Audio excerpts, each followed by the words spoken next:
let's get started. Well, the rest is joining. So once again, hello everyone. A very good morning once again and good afternoon to you. My name is Gabriel. I'm the business solution consultant from Socialbakers. I'll be the host for you today. And of course, joining me today, we have a great speaker from Euromonitor International, Jan, as well as Dominic from Socialbakers, my colleague, today with me, who will be going to share with you a lot of insights that we have prepared, of course, from both sides. So we are really happy and proud to be hosting this webinar today, which is co-branded with Euromonitor International and Socialbakers, an astute company today. And the topic for today we will be going into is actually what next for retail and e-commerce, right? And this is a really hot topic. As we all know, we're moving on from the post-pandemic situation from last year, and we see the huge spike in terms of digital transformations activity, not just for all these digital e-commerce platforms, but as well as retail, who really get started a lot into this digital space. Definitely, we want to talk more about it. And of course, we want this session to be as interactive as possible, as usual from the past webinar that we have hosted. And in this case, if you have any questions at any point of time, please leave your message in the chat board, in the chat box below. Just click on it. And do remember, just one kind reminder that make sure that you pose your questions to all panelists and attendees so that every one of us can actually see the question you're asking and benefit from the answers that we're going to be sharing today as well. Of course, as usual, over the past, we have lots of questions coming in. If we couldn't actually get to you on live in this session, be sure to be assured that we will actually get back to you after the webinar, right?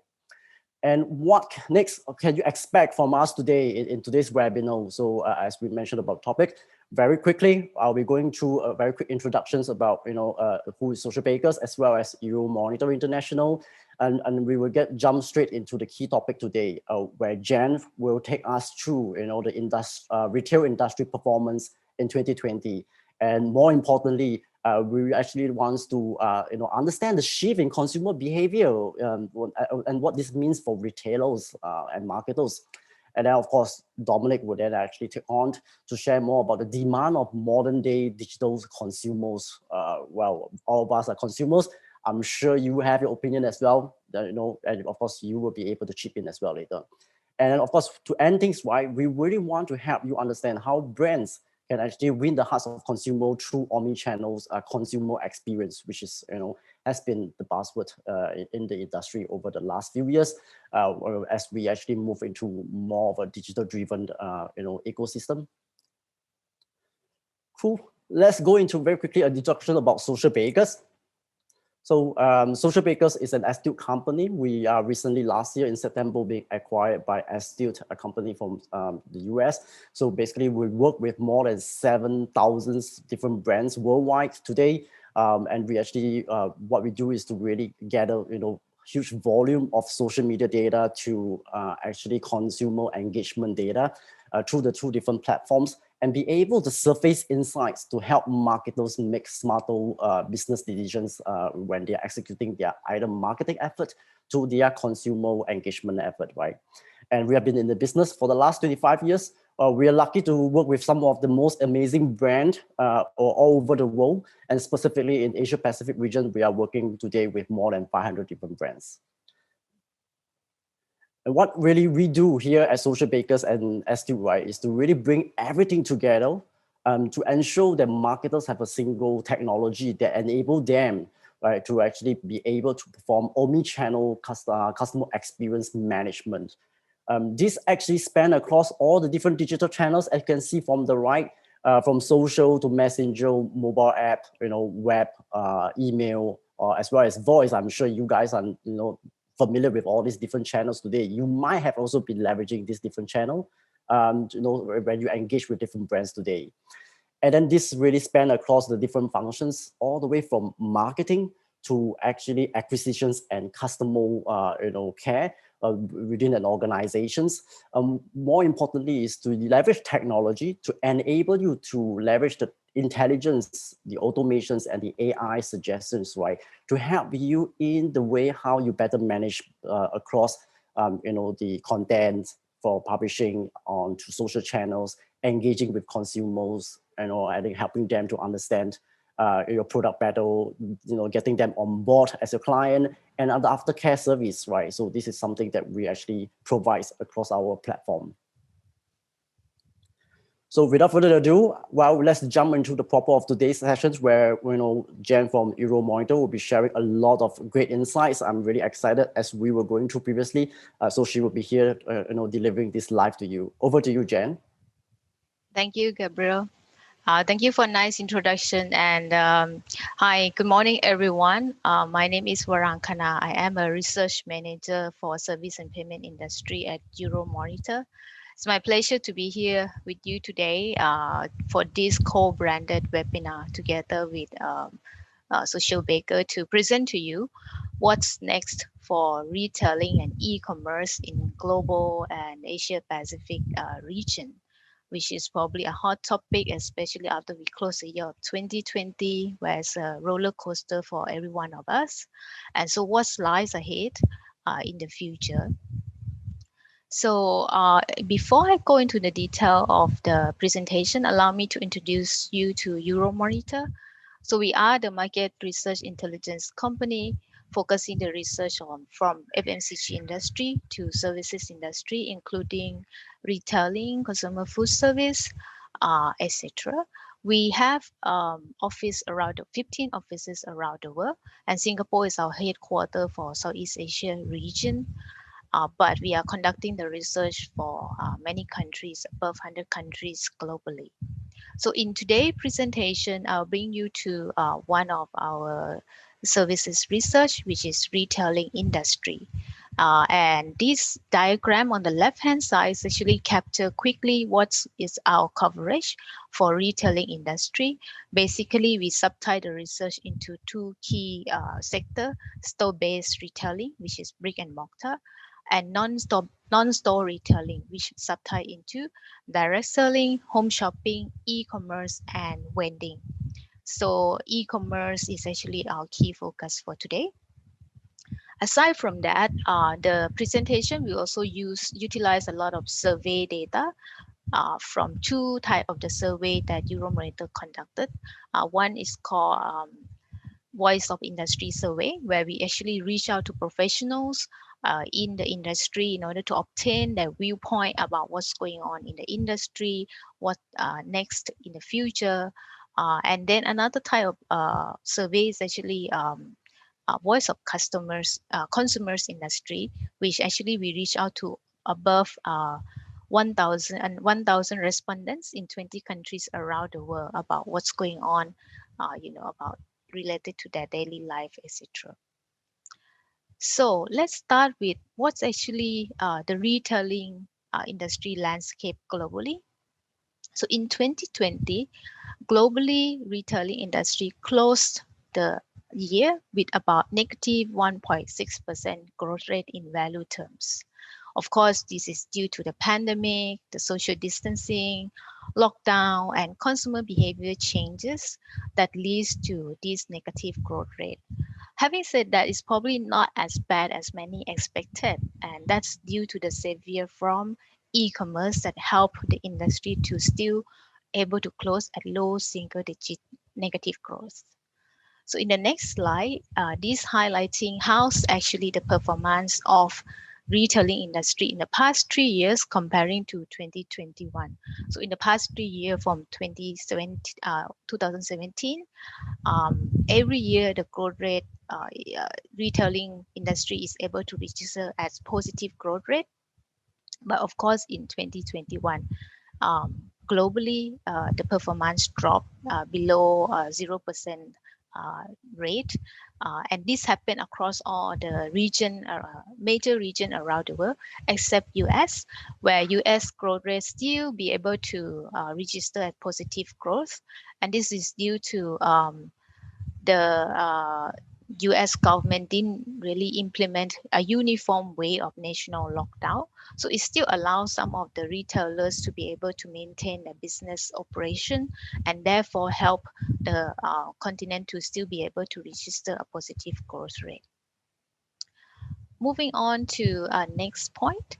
So if we are comparing between the store-based or brick and mortar retailing industry performance in the past 4 years, you can see that both world and Asia Pacific level, retailing has been growing year on year, despite the fact that they are facing with the e-commerce penetration. They are store-based still be able to register a positive growth.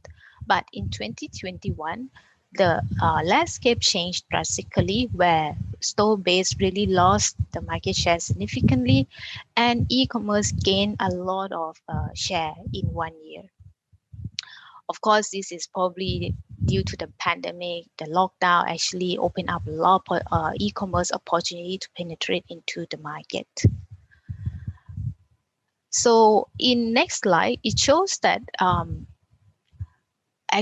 based on our survey with the professionals in the retailing industry, 74% are actually expecting this change, the shift of e-commerce and store-based, to become permanent.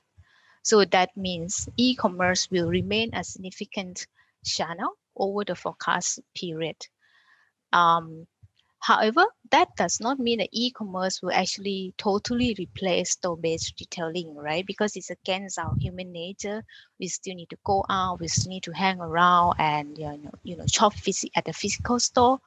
But it's just that e-commerce will continue to probably keep its importance, influence to the total retailing and distribution channel. So around 46% of our consumer respondents actually respond that they still want to keep, shopping at the shops and then feel and taste the products. So that shows that both online and offline is actually still an important requirement to consumers.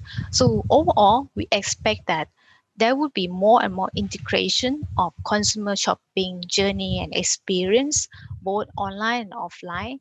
And this should be a focus for the industry players or brand players or in the next future.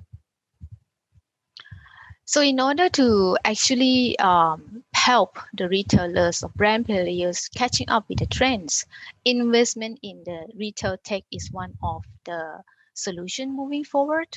And Euromonitor identify 4 key areas that actually retailers can invest in order to improve their business in a more effective way. So first is about online discovery.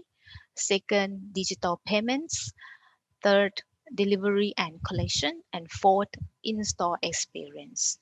So let's start about first thing, online discovery. So when we are talking about online discovery, people is probably think of like, about finding the products, how consumer find the products only. But it's probably no longer just that. It's also about consumer test, how the company actually responds to their needs, right? So it's not just about searching the product, but also testing the service from the retailers. Second, digital payments. Of course, due to the rise of e-commerce and also the fact that when people shop in store, they no longer want to interact with the store staff or other human so much because of the pandemic. They want to limit their interaction. Therefore, digital payment has been rising in the past 1 year, in a very fast manner. So we see more and more players expansion of the mobile payment applications, and probably improve on how to actually deploy the digital payments technology. Next, delivery and collection. Of course, the pandemic actually put a stress on how the retailer actually should fulfill their their delivery services to the consumers. And many of the retailers need to think of a solution. For example, reimagine the way of how the physical store actually can be deployed for curbside pickup, click and collect, etc. And lastly, in-store experience. So go back to the point that I highlighted before. Consumers still want to touch and feel the product, and how actually retailers can enhance the in-store experience for consumers. So let's move on to the next slide where I will highlight some of the findings from our research. So first about online discovery. So as I mentioned before, it's not just about finding the product, it's about finding how um, companies actually can respond to my needs, how they are going to improve their services.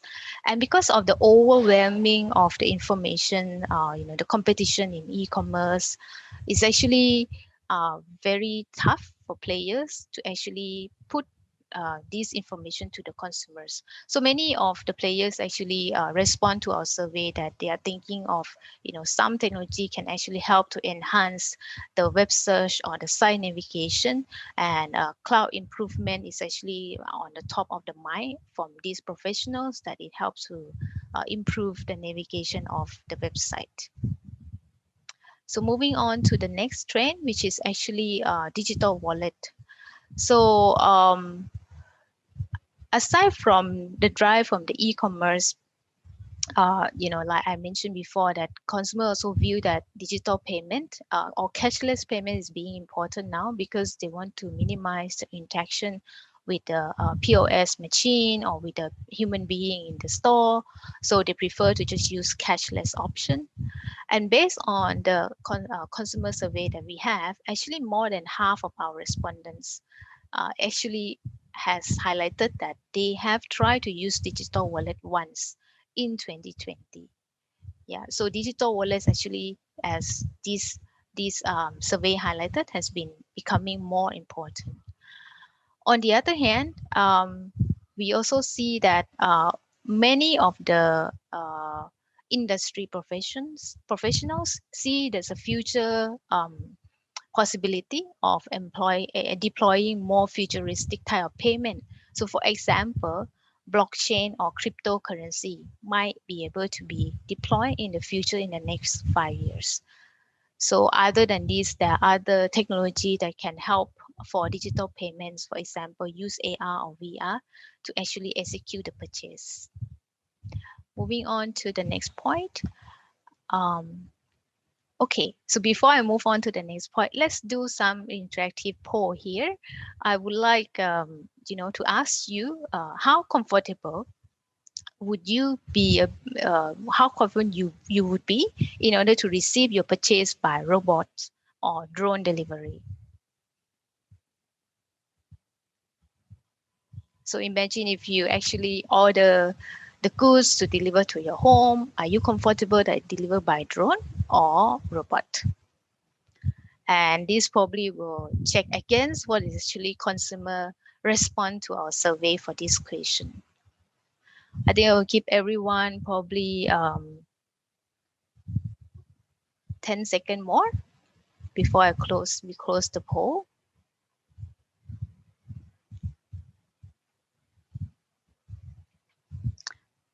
All right, I think we have enough of the answer right now. And Jillian, would you please show us the result, please? Wow, interesting. We have quite a number of people feel comfortable, for nearly 50%.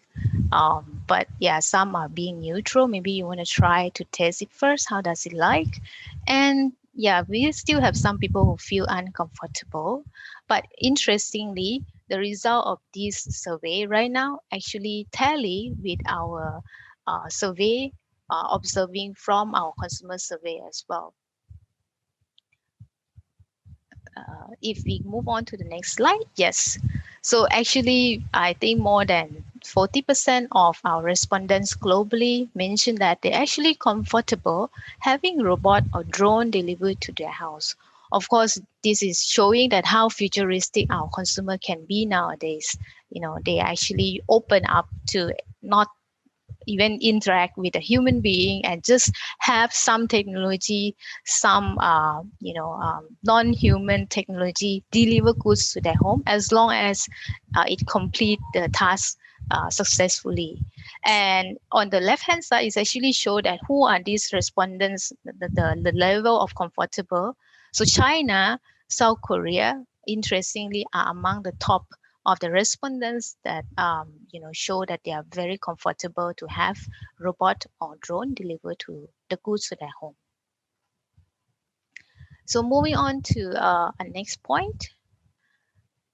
So as mentioned that aside from emphasizing on e-commerce, omni-channel, in-store experience is still remain a must, right? So on the other hand, like on the left-hand side chart, when we do the survey with the consumer that consumer from which country they will continue to visit shopping mall in 2020 amidst the pandemic.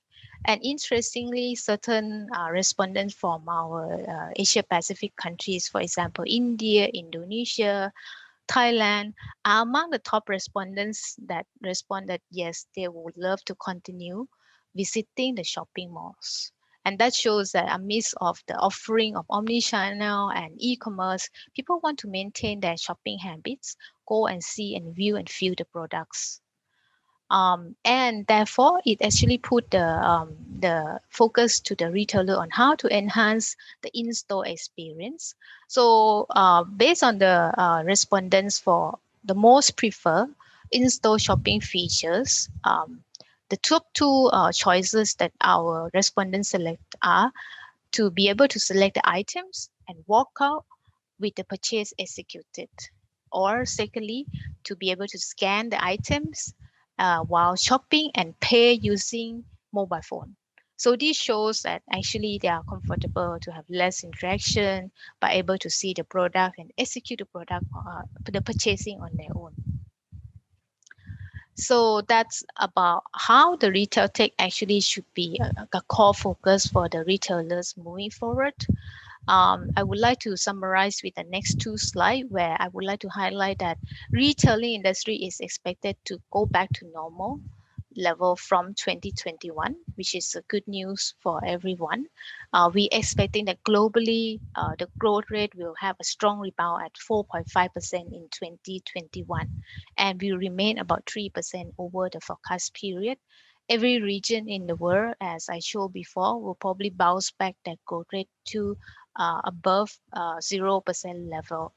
And that's given that, we are actually moving into when the pandemic is kind of a subside right now with the effectiveness of the vaccine and all, it will be able to help to restore back the industry performance. Lastly, I would like to summarize my presentation with the key learning point for the companies in order to deploy a successful retail tech innovation and investment. So firstly, successful digitalization or technology comes down to people. So this means that everyone in organization, staff, in-store staff or back-end staff needs to understand what is actually the meaning of moving towards digitalization so that everyone essentially can change their behavior, their skill in order to handle with the changes. Second, identify the problem you want to solve because investing in tech is not really a cheap option, right? It actually needs a lot of consideration. So you must understand what's a priority for the company, where the investment should go, and is that investment going to solve the real pain of the organization? Third, be aware of tech hype.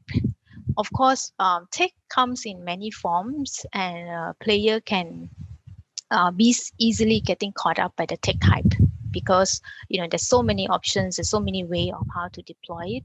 So after investing in some of the tech, they might not be able to make any noticeable changes. So the company should actually understand the goal of the change and choose the right tech to invest in.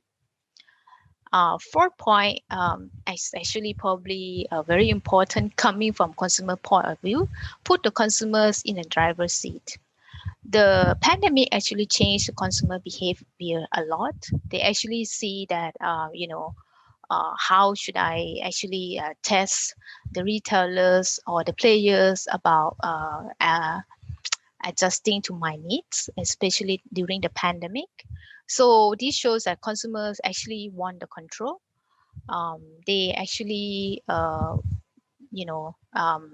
They should actually try to test the retailers to meet up with the demand. So by moving the business from offline to online or to have the omni-channel, it's actually exposed the company to and the brand to the very overwhelming competition. Consumer also have overwhelming of information. So company need to try to understand the consumer need and being agile in catching up with the trend. Last is set realistic expectations. Based on the respondents from our professional point of view, they expected that in the next 5 years, the tech actually gonna change much more than just the past 12 months. So actually, technology in retailing is going to be evolved more and more in the next 5 years. So the development of the full range of the tech moving forward needs a lot of multi-years processes. This needs to be patience and company needs to be prudent in order to transform the business as well. So that comes to the end of my presentation. And thank you very much for your attention. Please feel free to drop your questions if you have. And then I will hand over the session back to Gabriel or Dominic. Thank you. Okay, thanks, Jen, for the wonderful presentation. A lot of insights were shared by Euromonitor. So my name is Dominic, so I'll be taking over from this part of the presentation. I hope the first half of this webinar was useful to you. So some points which was shared by Jen really resonated with me. One, there is a permanent shift to e-commerce. Two, there's the importance of customer engagement. And three, developing an omni-channel presence. So this is in line with how we see the market in 2021 and going forward. And during this part of the webinar, I will dive a little bit deeper into how retail and e-commerce brands can prepare for this. So the shift in consumer behavior. So we all know what happened in 2020. This actually resulted in many changes, such as how companies did business, work routines, personal habits, and behaviors. Of particular interest in the webinar today is the shift in consumer behavior in 2021 and beyond. And so COVID has actually accelerated digital transformation, changed the way companies function, and changed the way we live and consume services.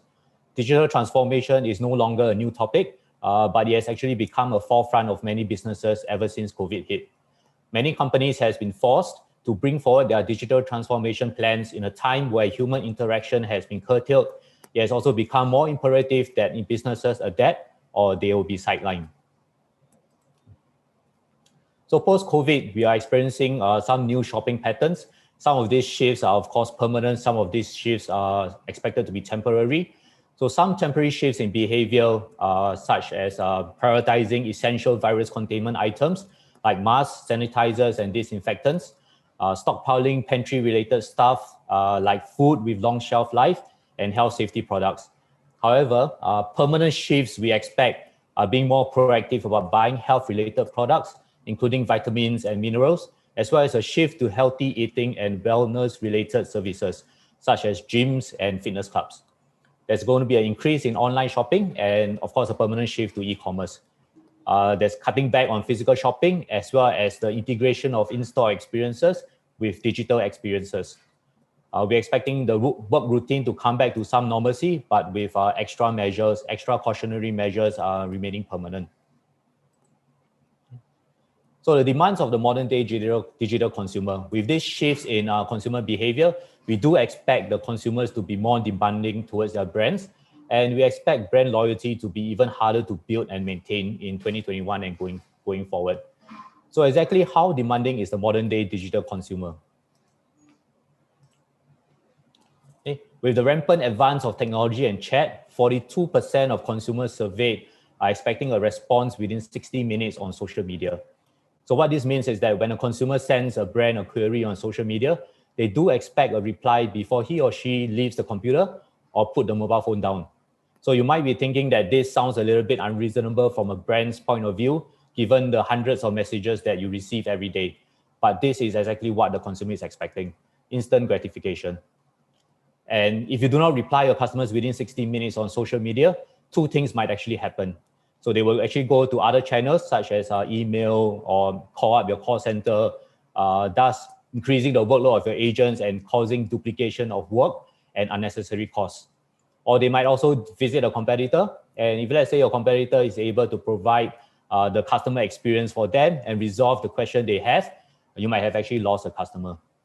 So with this in mind, let's go for a poll and hear from our audience about how fast do you think your brand responds to the modern day digital consumer on social media. Okay, Jalen, let's have the poll. Okay, so what's the average response time of your brand on social media? So if you think it's less than an hour, put in option 1 to 12 hours. Option 2, 12 to 24 hours, that's about a day. Option 3, if it's more than a day, more than 24 hours, that's option 4. Or if you have absolutely no idea, choose option 5. And we'll pause here for about 10 seconds. Let's get those answers in and we'll see the results of the poll.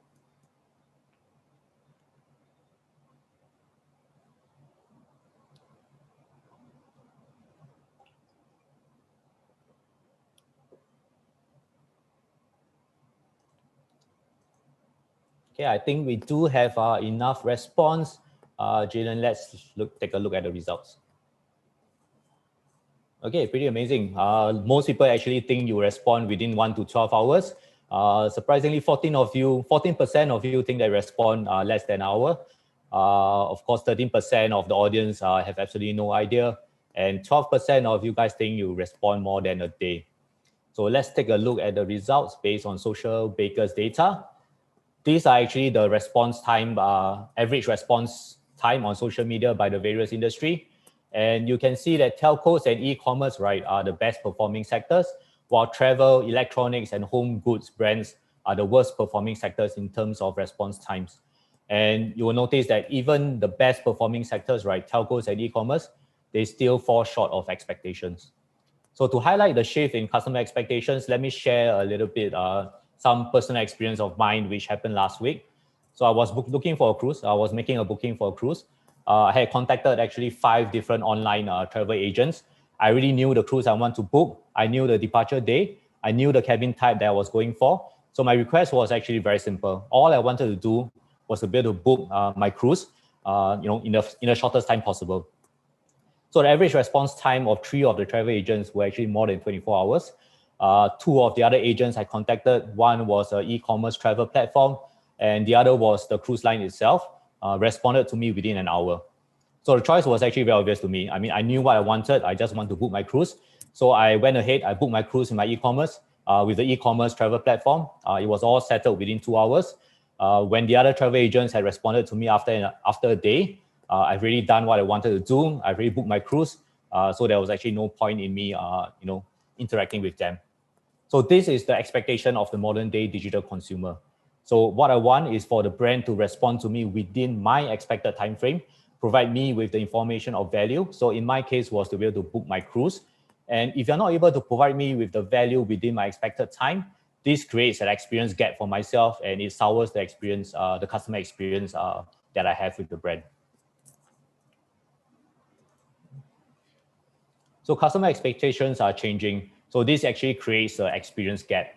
So what is this experience gap? This experience gap is actually the misalignment between customer expectations of both time and value versus what the brand is actually delivering in terms of customer service. And the risk of not addressing this gap means, 1, you are losing market share. 2, you are losing brand equity. And brands can actually address this gap by adopting a customer-first approach to both analysis and decision-making. So if you don't care, someone else will. So if brands today do not take proactive steps to address these experience gaps, their competitors would, as 81% of marketers surveyed are expecting to compete mostly or entirely on customer experience to build loyalty as well as the differentiating factor. And 48% of consumers have actually left a website if they felt that the website was poorly curated for them. This leads to an increase in cart abandonments as well as loss of business for the brand. 32% of customers who actually stop doing business with a brand they love only after one bad experience. So building brand loyalty has never been harder. And with the growing number of digital channels, the shift in consumer behavior, and the elevation of their expectation, building brand loyalty will only get more difficult for marketers in 2021 and beyond. So how do we do that? How do we actually compete on customer experience to build brand loyalty and to build the brand's differentiator? So before we dive into more details, let's have another poll.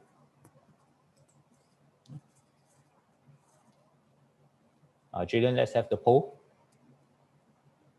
So what's your preferred channel to engage with a brand when you have a question? So you either go to the messaging function on the social channels. Do you go to the live chat function on their website? Do you email their customer service? Or do you call up their call center? Or do you self-help and go to the FAQ section on the website?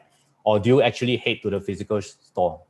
Okay, let's have the answers. We'll pause here for 10 to 20 seconds. Let's get the answers in, and then we'll share the results with the group.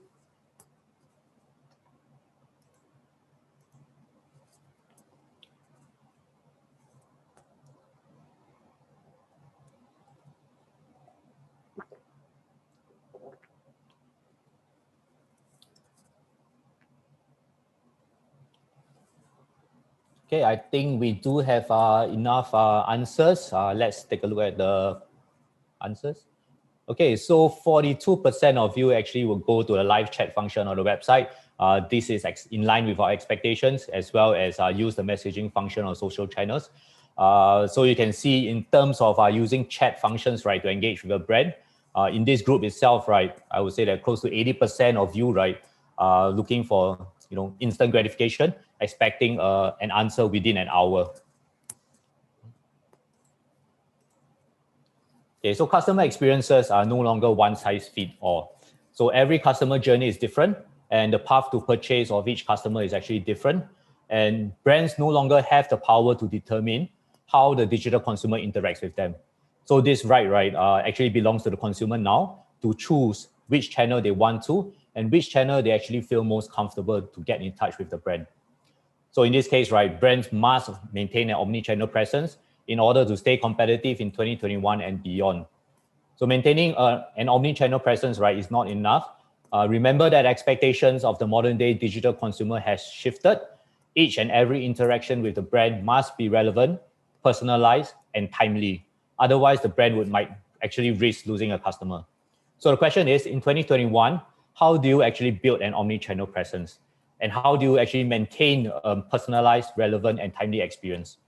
So for those of you who actually received our email survey prior to this webinar and have actually put in some scores into the survey, please do share your customer readiness, customer experience readiness scoring in the chat. Select all panelists and attendees, and we can review them later after this webinar. Okay, so the short and simple answer is you will need a single source of truth of the customer experience over time. So how do you do this? First of all, of course, you can leverage technology. What brands will need to do is to build loyalty and trust by collecting intelligence about their consumers online. This will provide insights into what would or would not resonate with their customers. This will also help the brand to make data-driven marketing decisions. And this, in turn, right, will elevate the brand experience. You can integrate all digital channels together by sharing information and insights throughout the customer journey. This not only gives you a clearer picture of the customer who is interacting with you, but it reduces the amount of work your agents spend in answering the same query across different channels. And you will also be able to empower the agents to make the right decisions when interacting with consumers by implementing a knowledge management system. So agents can leverage this information to better service your customers.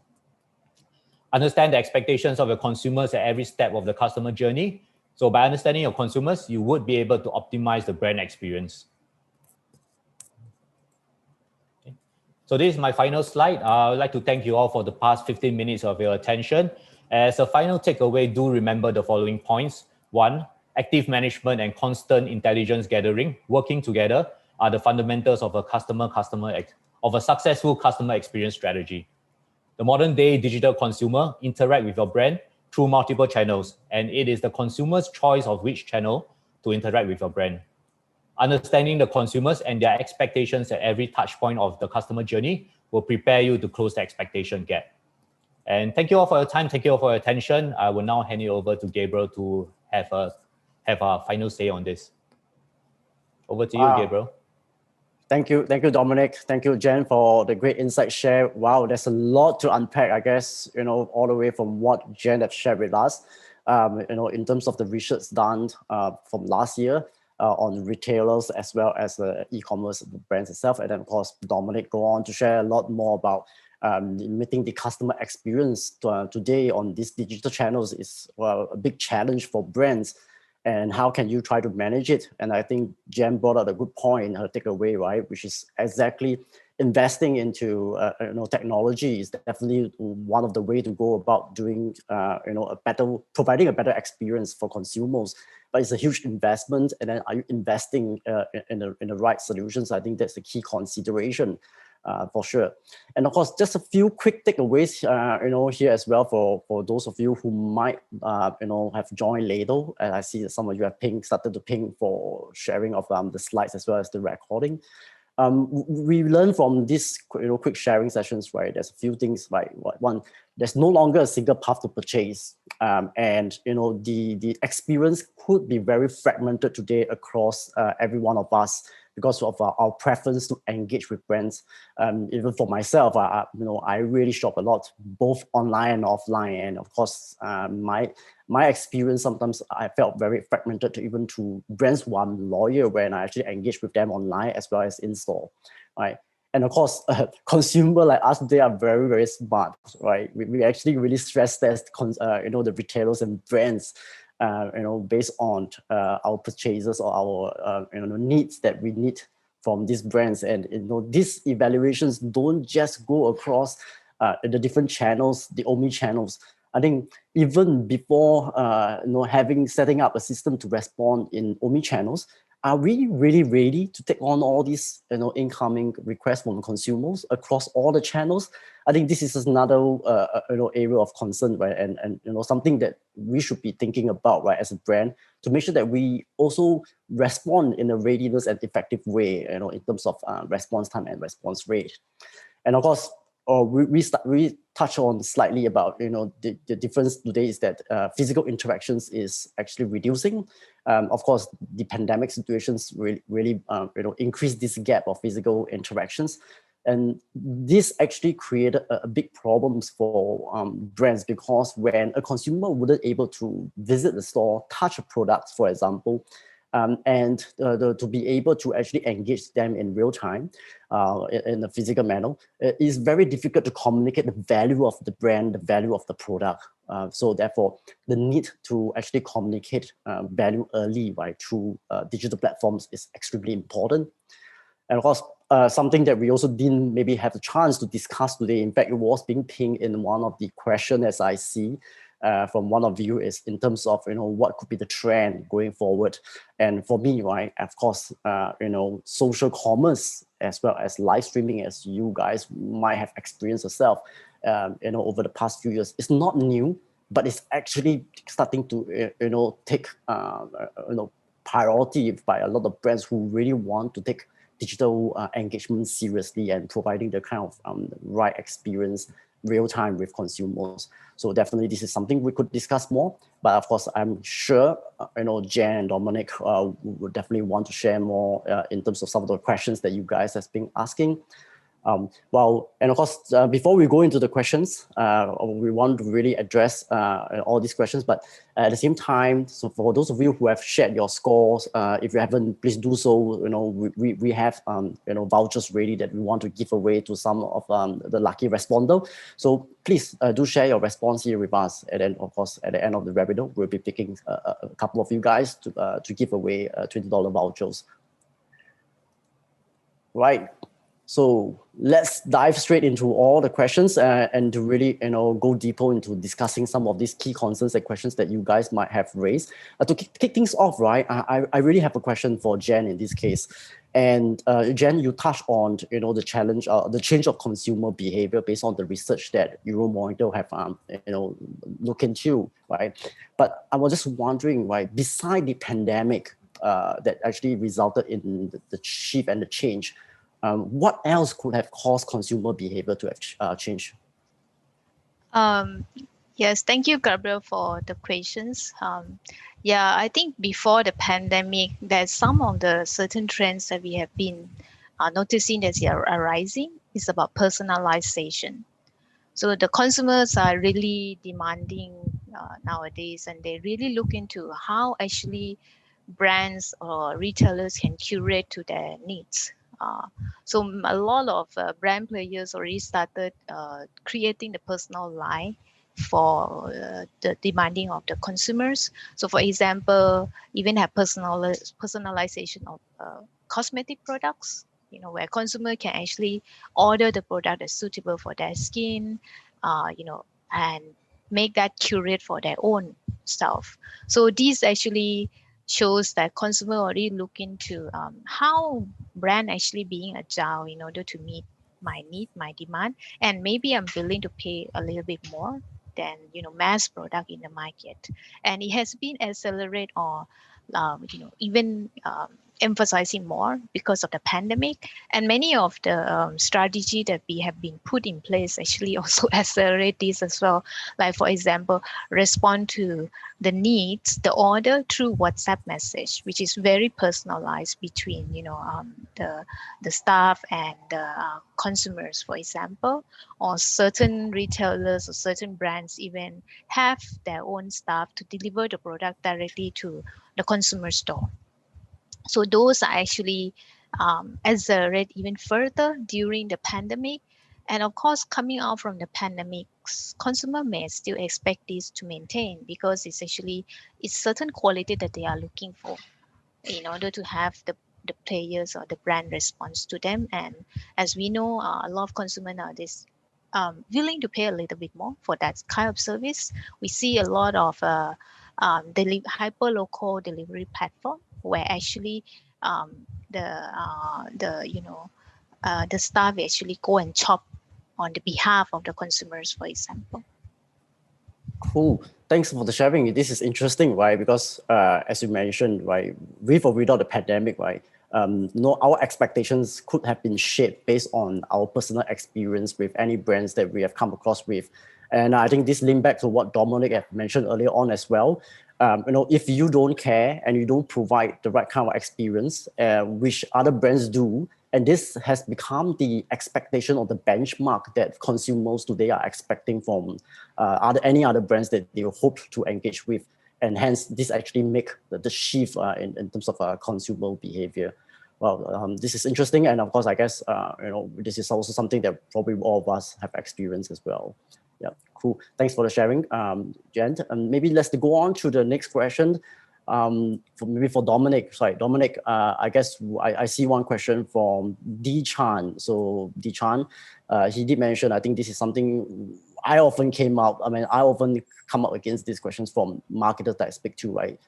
Do you have any data or research which shows the ROI in implementing a CX program? So based on the data that we have from our customers who have implemented a CX solution with us, we saw 88% of them actually reported that they saw a reduction in call volume. 75% of them saw an improvement in cost savings, and an average of 546K saved in terms of contact time reported due to smart chatbots assistance. And the average contact deflection rate is reported at 16% simply by enabling chatbots. Of course, there's more data to this. If let's say D Chan, right, is interested, right, we can get in touch. I could send you a couple of our use cases, some of our customer success stories, and you can have deeper discussion on this. Cool. I guess you definitely, we have a lot of examples, even success stories based on who we have worked with our clients in the past years as well, that have delivered impact in this area. As you mentioned, we're definitely happy to share more, right, in these regards. Cool. Let's maybe, Jen, maybe on your end, I guess there's a couple I see that definitely will be interested to hear from you, right? And I guess there's one question from Davindran, right? So increasing e-commerce purchase, where I guess we're unable to feel or test the product. Do you know what is the quality acceptance of consumer nowadays? I think that's very interesting question. It's probably a key concern for many players, brand players, retailers, like, how consumer actually being accepted that they never can taste the product. I would say that based on our research survey, actually consumers are quite open in trying certain way in order to taste the product without them actually see the real product. For example, one of the top feature for on our e-commerce is actually virtual reality fitting room. So VR or AR fitting room for apparel players or color cosmetic. So this shows that actually consumers are aware that it's kind of limited for them now to actually go and taste. They may be not very confident in tasting the product live as well, because it might be contaminated with many other people touch it before. So they want to minimize that, and they are actually open to even test it through virtual reality in order to test the product. Of course, given that there might be some balance in terms of, okay, if I taste and then it doesn't work out, and how, so the company also need to think of, is there any way for allow the consumer to have a smooth exchange of the products, or a refund or something like that. And that's where another key consideration. Cool, great. I think even for myself, right, where being a consumer, I do shop, right, and actually, if you were to ask my opinion, right, is that it also depends on the price of the ticket item that I'm purchasing online. To be honest, right, if let's take the price point is actually not a big ticket item, my acceptance level is pretty wide. I'm actually willing to try it out, for the first time. And because of the experience I had for the first time, it might lead me to continuously purchase from the same vendor or the same brand. But of course, in terms of big ticket items, I'm sure most consumers will want to actually potentially also visit a physical store to really experience it before making the purchase decision, right? Oh, cool. And there's a question, I guess someone was asking for clarification in regards to, maybe Jen, something that you have shared as well.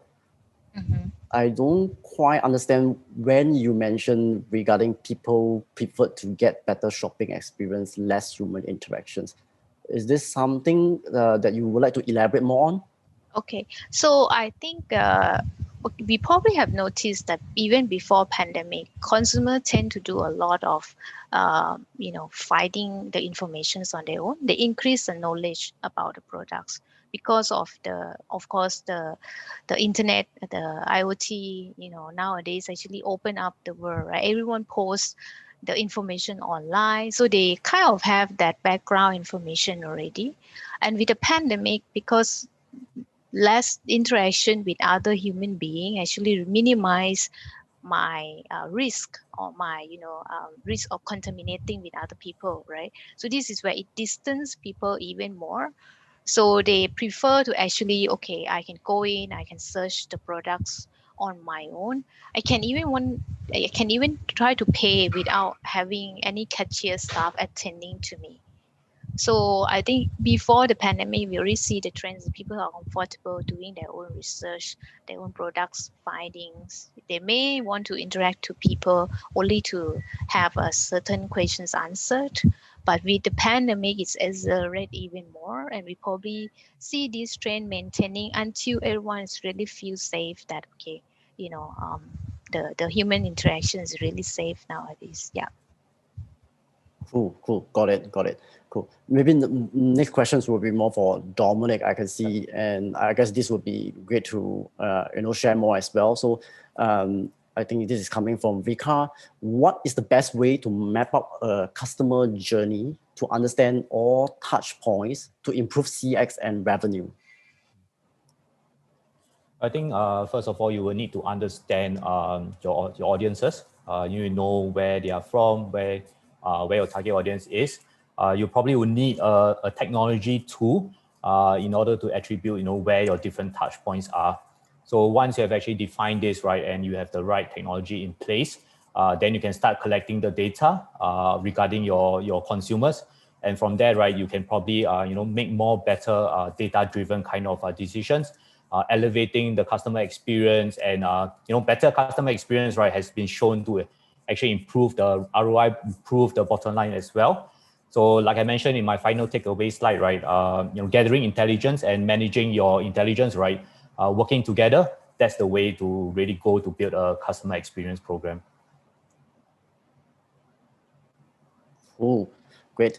We have a couple of more minutes. I guess we can take one or two more questions. So maybe the next one, this is something that I personally would like to hear from you, Jen, right? So, and Margaret actually did mention that this is a question for you. What are the drivers and barriers to adopt digital payment in Southeast Asian market outside Singapore? For example, Indonesia, Thailand, and Vietnam. Do you have, data points or previous research that Euromonitor International have done that actually can support some of these pointers here? Thank you for this question. Interesting question as well. Okay, I don't have the data to share at this moment because it probably needs a lot more rechecking. But I would say that the barriers of adopting digital payment outside of Southeast Asia is, of course, how to actually develop a platform where consumer can really trust on the platform. I can see that some governments in other country has starting to like driving, cashless payment, having the platform where actually unifying the cashless payment across the countries.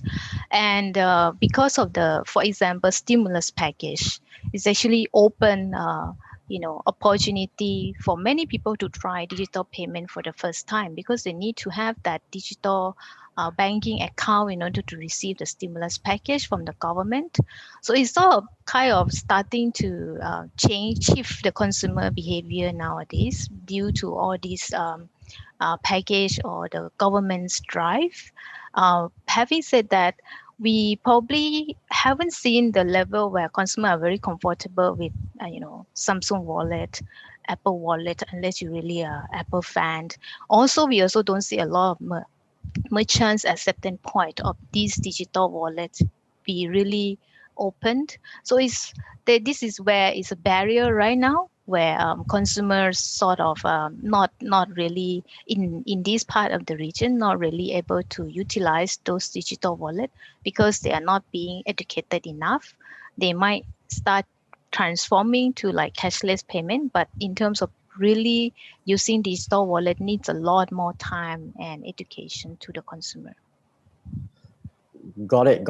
It would be great. I guess probably this is something, Euromonitor International will be looking into, right, for the next report or research. And that would be great to be backed up by all these data points. And from my own personal opinion as well, my experience, I do feel that actually in the past 2 years, there's a huge adoption in terms of digital wallets. Even for myself, right? I would say that 70% of my payment is all done digitally today. Even if I purchase just like a drink coffee at Starbucks, for example. And of course, I guess this is a fiercely competitive, market by all these different players trying to fight for the digital wallet. And really, to me, right, as a consumer at the receiving end, I guess what would be interesting to really see is that in the next 1 year, I believe there could be some consolidation as well. And I guess the one that provide the best, consumer or customer experience are likely to go to be the winner, right? Cool. All right, we are just slightly overrun by a minute, and I hope every one of you really enjoys today's webinar. Unfortunately, my apologies on behalf of the panel here, we wouldn't be able to go through all the questions, but rest assured, we have locked them down. We will be getting back to you, and we would definitely like to have a more discussion after the session today. So thanks everyone once again for joining us today with Euromonitor International and Socialbakers and Astute Company in today's webinar. I wish you a good day ahead and the rest of the week. Thank you. Thank you. Thank you. Goodbye. Bye.